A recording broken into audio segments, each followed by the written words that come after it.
बृहस्पतिवार व्रत की कहानी लेकर आए हैं।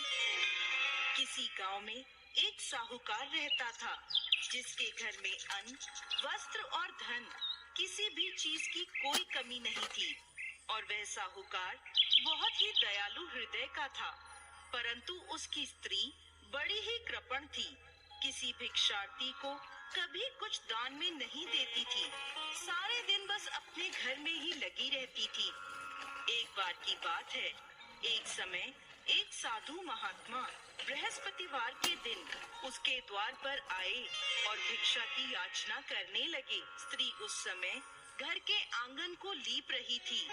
इस कारण साधु महाराज से कहने लगी, महाराज, इस समय तो मैं घर लीप रही हूँ, आपको कुछ नहीं दे सकती, फिर किसी समय आ जाइएगा। साधु ये सुनकर वहाँ से चले गए। कुछ दिनों पश्चात वही साधु महाराज उसके द्वार पर फिर से आए। उसी तरह भिक्षा मांगने लगे।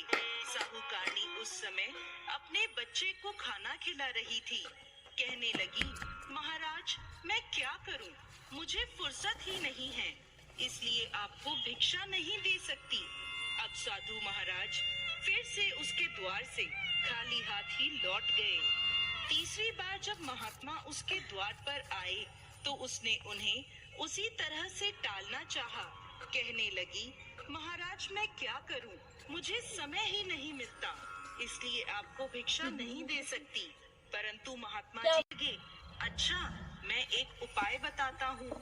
तुम बृहस्पतिवार को दिन चढ़ने पर उठो और सारे घर में झाड़ू लगाकर कूड़ा एक कोने में जमा करके रख दो। घर का चौका इत्यादि मत लगाओ।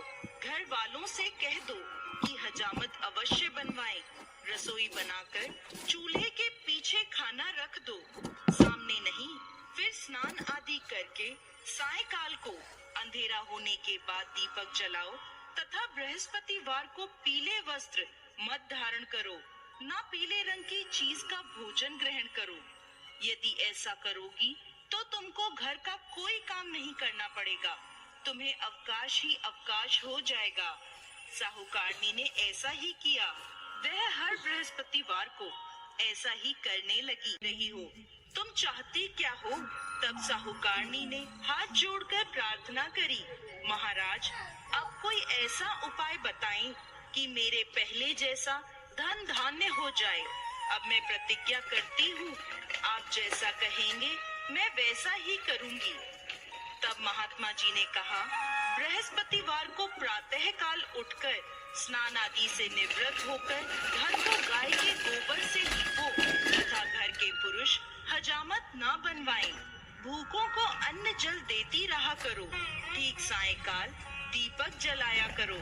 यदि ऐसा करोगी तो तुम्हारी सभी मनोकामनाएं भगवान बृहस्पति पूरी करेंगे। साहूकारनी ने ऐसा ही किया और उसके घर में